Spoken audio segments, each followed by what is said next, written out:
Ang unang sulat ni Juan, unang kabanata. Sumusulat kami sa inyo tungkol sa Kanya, na sa simula pa'y siya na, ang salitang nagbibigay buhay.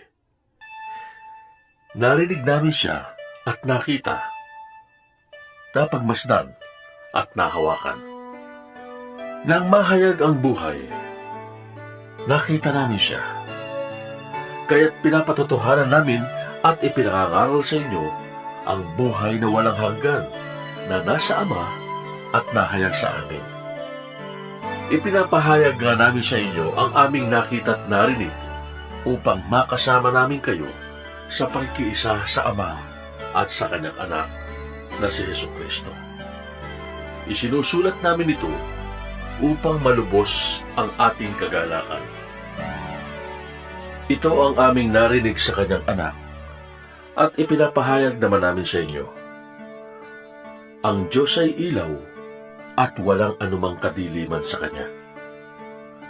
Kung sinasabi natin tayo'y may pakikiisa sa Kanya, ngunit namumuhay naman tayo sa kadiliman, nagsisinungaling tayo at hindi namumuhay sa katotohanan. Ngunit kung namumuhay tayo sa liwanag, kung paanong siya'y nasa liwanag, tayo'y nagkakaisa at nililinis ng dugo ni Jesus na Kanyang Anak ang lahat ng ating kasalanan. Kung sinasabi natin tayo'y walang kasalanan, dinadaya natin ang ating sarili at wala sa atin ang katotohanan.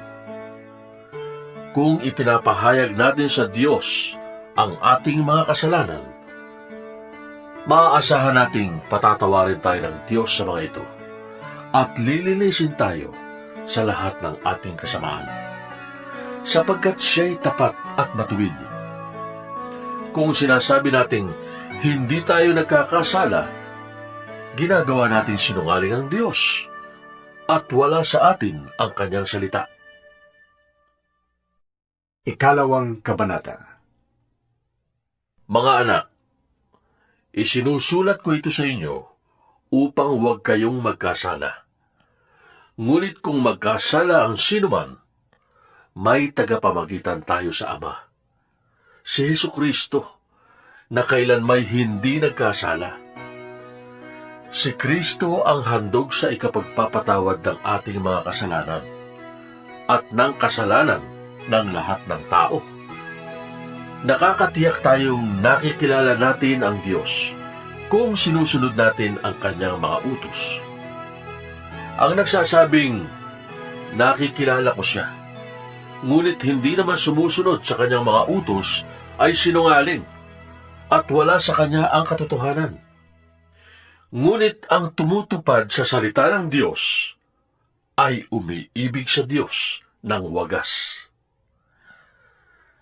Sa ganito natin nalalaman kung tayo'y talagang nasa Kanya. Sino mang nagsasabing nananatili siya sa Diyos ay dapat mamuhay kung paano namuhay si Jesucristo. Mga minamahal, hindi isang bagong utos ang isinusulat ko sa inyo, kundi ang dating utos na nasa inyo na sa simula pa. Ito'y ang mensaheng narinig na ninyo. Ngunit may tuturing na isang bagong utos ang isinusulat ko sa inyo, sapagkat napapawi na ang kadiliman at lumiliwanag na ang tunay na ilaw. Ang katotohanan nito'y nasaksihan sa buhay ni Kristo at nakikita rin naman sa atin. Ang nagsasabing siya'y nasa liwanag, ngunit napopuot sa kanyang kapatid, ay nasa kadiliman pa. Ang umiibig sa kanyang kapatid ay nananatili sa liwanag at walang panganib na mahulog siya sa kasalanan. Ngunit ang napopuot sa kanyang kapatid ay nasa kadiliman pa. Lumalakad siya sa kadiliman at hindi niya nalalaman ang kanyang pupuntahan, sapagkat binulag siya ng kadiliman.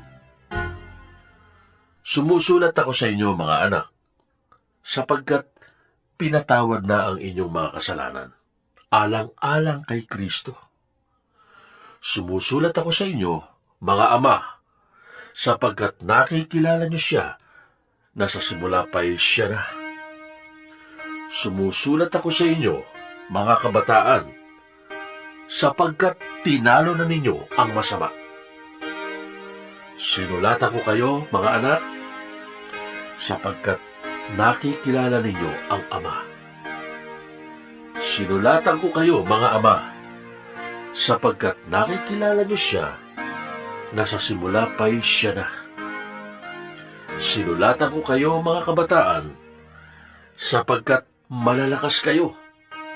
Nananatili sa inyo ang salita ng Diyos at tinalo na ninyo ang masama. Huwag ninyong ibigin ang sanlibutan o ang mga bagay na nasa sanlibutan. Ang umiibig sa sanlibutan ay hindi umiibig sa Ama. Ang lahat ng nasa sanlibutan, ang masasamang nasa ng laman, ang mga nakakatukso sa paningin, at ang lahat ng bagay na ipinagmamalaki sa mundong ito ay hindi nagmumula sa Ama, kundi sa sanlibutan.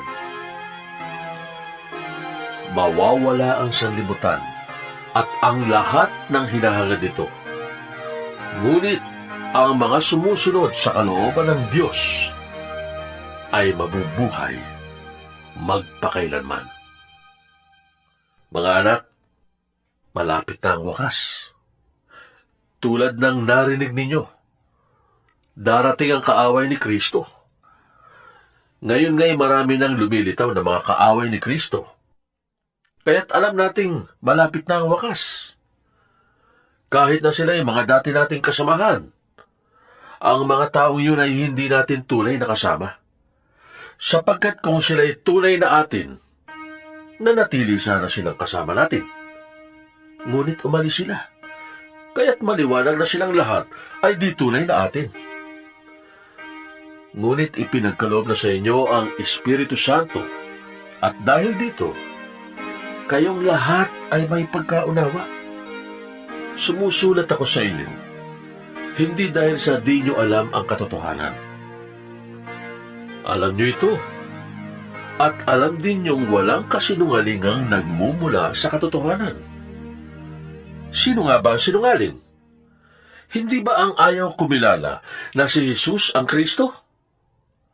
Ito nga ang kaaway ni Kristo, ang ayaw kumilala sa Ama at sa Anak. Ang di kumikilala sa Anak ay di rin kumikilala sa Ama. Kapag kinilala ninuman ang Anak, pati ang Ama'y nasa Kanya. Pakaingatan niyo sa inyong puso ang narinig ninyo sa simula pa. Kung gagawin niyo ito, mananatili kayo sa Anak at sa Ama. At ito ang ipinangako sa atin ni Kristo, ang buhay na walang hanggan. Ang isinusulat ko sa inyo ay tungkol sa mga nagnanais na iligaw kayo. Ang Espiritu'y ipinagkaloob na ni Kristo sa inyo, at habang ang Espiritu'y nananatili sa inyo, hindi na kailangang turuan kayo ninuman. Ang Espiritu ang nagtuturo sa inyo tungkol sa lahat ng bagay. At totoo ang itinuturo niya, hindi kasinungalingan. At tulad ng itinuro ng Espiritu, manatili kayo kay Kristo. Kaya nga, mga anak, manatili kayo sa Kanya upang maging panatag ang ating loob sa muling pagparito niya at hindi tayo mahiya sa Kanya sa araw na yon. Kung alam niyong si Kristo'y matuwid, dapat din niyong malaman na ang bawat gumagawa ng matuwid ay anak ng Diyos. Ikatlong Kabanata. Tingnan ninyo kung gaano kalaki ang pag-ibig sa atin ng Ama. Tinatawag niya tayong mga anak ng Diyos. At yan ang totoo. Ito ang dahilan kung bakit hindi tayo nakikilala ng mga makasanlibutan. Hindi nila kinikilala ang Diyos. Mga minamahal, anak na tayo ng Diyos ngayon. Ngunit hindi pa nahahayag ang magiging kalagayan natin. Ngunit, alam natin sa pagparitong muli ni Kristo, tayo'y matutulad sa Kanya, sapagkat makikita natin kung sino talaga siya. Kaya't ang sino mang may ganitong pag-asa ay nagsisikap na maging malinis tulad ni Kristo. Ang bawat nagkakasala ay lumalabag sa kautusan ng Diyos, sapagkat ang kasalanan ay paglabag sa kautusan. Nalalaman niyong naparito si Kristo upang pawiin ang ating mga kasalanan, at siya'y walang kasalanan. Ang nananatili sa Kanya ay hindi nagpapatuloy sa pagkakasala. Ang sino mang nagpapatuloy sa pagkakasala ay hindi nakakita ni nakakilala sa Kanya. Mga anak, huwag kayong padaya kanino man. Ang sino mang gumagawa ng matuwid ay matuwid tulad ni Kristo. Ang nagpapatuloy sa pagkakasala ay kampo ng dyablo, sapagkat sa simula pa'y gumagawa na ng kasalanan ng dyablo. Naparito ang anak ng Diyos upang wasakin ang mga gawa ng dyablo. Ang tinanggap ng Diyos bilang anak niya ay hindi nagpapatuloy sa pagkakasala, sapagkat siya ay may bagong buhay na galing sa Diyos. At dahil ang Diyos ang ama niya, hindi siya maaaring magpatuloy sa pagkakasala. Dito makikilala kung sino ang mga anak ng Diyos at kung sino ang mga anak ng dyablo. Ang sino mang hindi gumagawa ng matuwid at hindi umiibig sa kanyang kapatid ay hindi anak ng Diyos.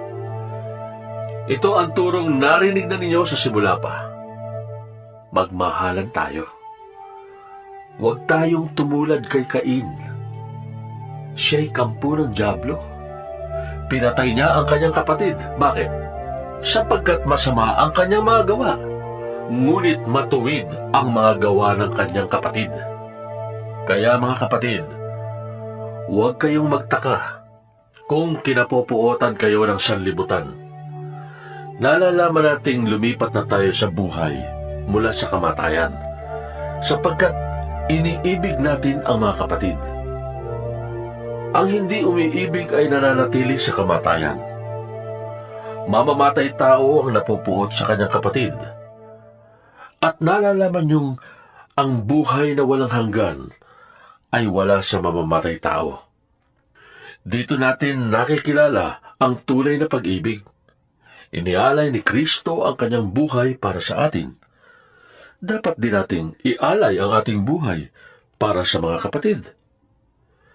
Kapag nakikita ng isang may kaya sa buhay ang kanyang kapatid na nangangailangan at hindi niya ito tinulungan, masasabi bang siya'y umiibig sa Diyos? Mga anak, huwag tayong umibig sa pamamagitan ng salita lamang. Ipakita natin ang tunay na pag-ibig sa pamamagitan ng gawa. Dito nga natin makikilalang tayo'y nasa panig ng katotohanan at matatahimik ang ating budhi sa harapan ng Diyos sakali mang tayo'y usigin ito. Sapagkat ang Diyos ay higit sa ating budhi at alam niya ang lahat ng bagay. Mga minamahal, kung hindi tayo inuusig ng ating budhi, makakalapit tayo sa Diyos na panatag ang ating loob. Tinatanggap natin ang anumang ating hingi sa Kanya sapagkat sinusunod natin ang Kanyang mga utos at ginagawa ang nakalulugod sa Kanya. Ito ang Kanyang utos. Manalig tayo sa Kanyang anak na si Jesucristo at magmahalan gaya ng iniutos ni Kristo sa atin. Ang sumusunod sa mga utos ng Diyos ay nananatili sa Diyos. At nananatili naman sa Kanya ang Diyos. At nalalaman nating nananatili siya sa atin sa pamamagitan ng Espiritong ipinagkaloob niya sa atin. ika-4 na kabanata. Mga minamahal, huwag ninyong paniniwalaan kaagad ang bawat nagsasabing nasa kanila ang Espiritu. Sa halip ay subukin muna nyo sila upang malaman kung talagang mula sa Diyos ang Espiritong nasa kanila. Sapagkat marami nang lumitaw na huwad na propeta sa daigdig. Ito ang palatandaan na ang Espiritu ng Diyos nga ang nasa kanila. Kung ipinapahayag nila na si Hesukristo ay naging tao. Ngunit kung hindi gayon ang ipinapahayag nila tungkol kay Jesus, hindi mula sa Diyos ang Espiritu nasa kanila. Ang Espiritu ng kaaway ni Kristo ang nasa kanila. Nasabi na sa inyong ito'y darating at ngayon nga'y nasa daigdig na. Mga anak, kayo'y sa Diyos na at tinalo na ninyo ang mga huwad na propeta, sapagkat ang Espiritong nasa inyo ay mas makapangyarihan kaysa Espiritong nasa mga makasanlibutan. Sila'y sa sanlibutan, kaya't mula rin sa sanlibutan ang itinuturo nila, at nakikinig sa kanila ang mga makasanlibutan. Ngunit tayo'y sa Diyos. Ang sino mang kumikilala sa Diyos ay nakikinig sa atin. Ngunit hindi nakikinig sa atin ang sino mang hindi sa Diyos. Sa ganito nga natin nakikilala ang Espiritu ng katotohanan at ang Espiritu ng kasinungalingan. Mga minamahal, mag-ibigan tayo sapagkat mula sa Diyos ang pag-ibig. Ang bawat umiibig ay anak ng Diyos at kumikilala sa Diyos. Ang hindi umiibig ay hindi kumikilala sa Diyos, sapagkat ang Diyos ay pag-ibig. Inihayag ng Diyos ang kanyang pag-ibig sa atin nang isugo niya sa mundo ang kanyang kaisa-isang anak upang magkaroon tayo ng buhay sa pamamagitan niya.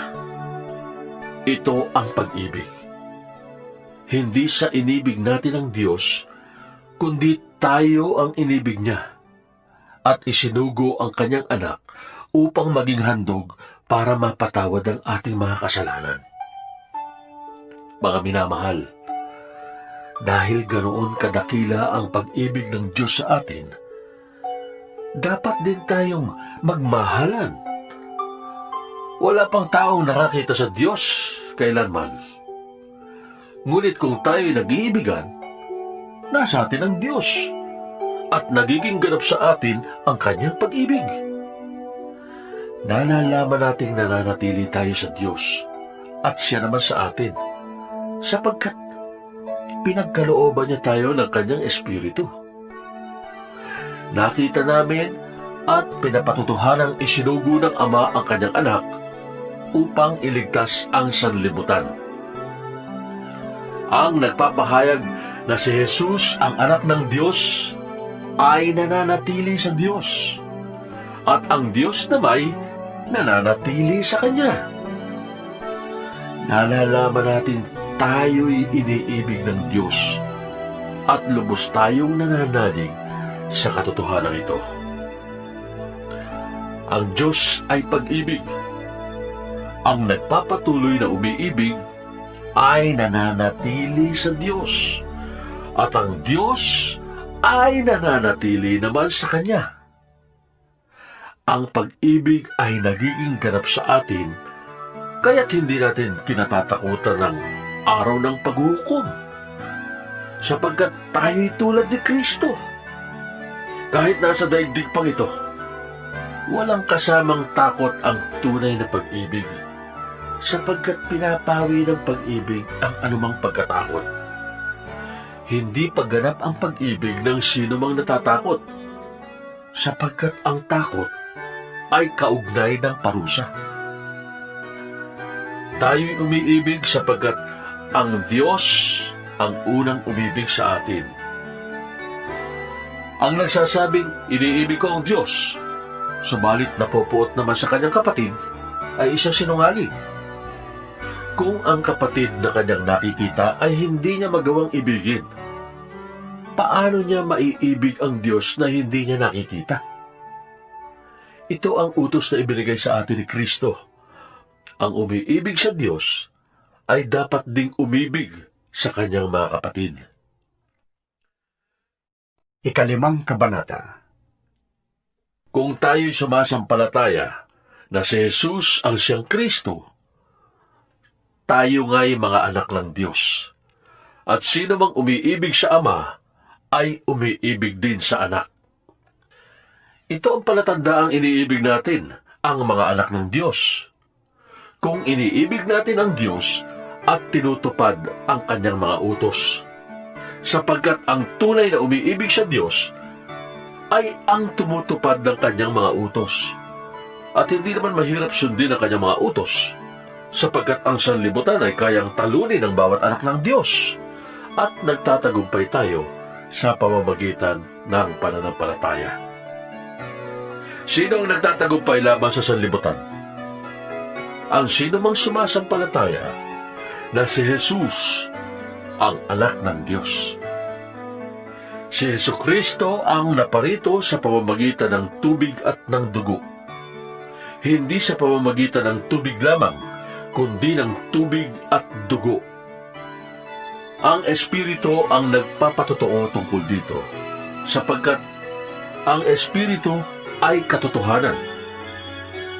Tatlo ang nagpapatotoo: ang Espiritu, ang tubig, at ang dugo.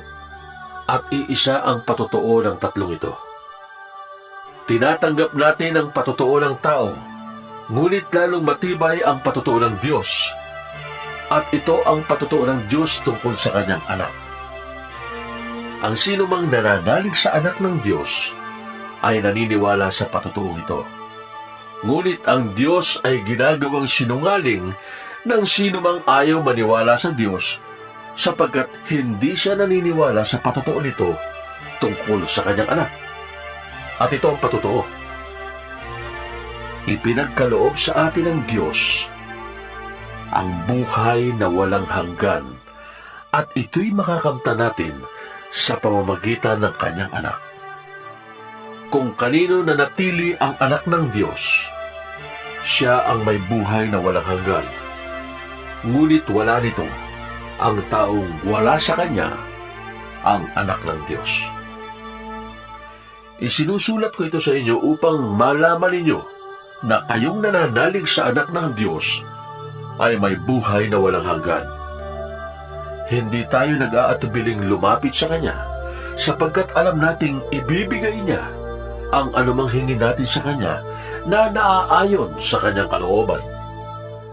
At dahil alam nating pinapakinggan nga Niya tayo, alam din nating ibinibigay Niya ang bawat hinihiling natin sa Kanya. Kung makita nino man na ang kanyang kapatid ay gumagawa ng kasalanang di hahantong sa kamatayan, ipanalangin niya ang kapatid na iyon sa Diyos na magbibigay sa kanya ng bagong buhay. Ito'y para sa mga kapatid na ang kasalanan ay hindi humahantong sa kamatayan. May kasalanang hahantong sa kamatayan, at hindi ko sinasabing idalangin ninyo ang sinumang gumagawa nito. Ang lahat ng gawaing di matuwid ay kasalanan, ngunit may kasalanang hindi hahantong sa kamatayan. Alam nating ang mga anak ng Diyos ay hindi nagpapatuloy sa pagkakasala, sapagkat iniingatan sila ni Jesucristo, at hindi sila maaaring galawin ng dyablo. Alam natin tayo'y mga anak ng Diyos, kahit na ang buong sanlibutan ay nasa kapangyarihan ng dyablo. At nalalaman natin na parito na ang anak ng Diyos at binigyan niya tayo ng pangunawa upang makilala natin ang tunay na Diyos. At tayo nasa tunay na Diyos sa kanyang anak na si Jesucristo. Siya ang tunay na Diyos at buhay na walang hanggan. Mga anak, lumayo kayo sa mga Diyos-Diyosan.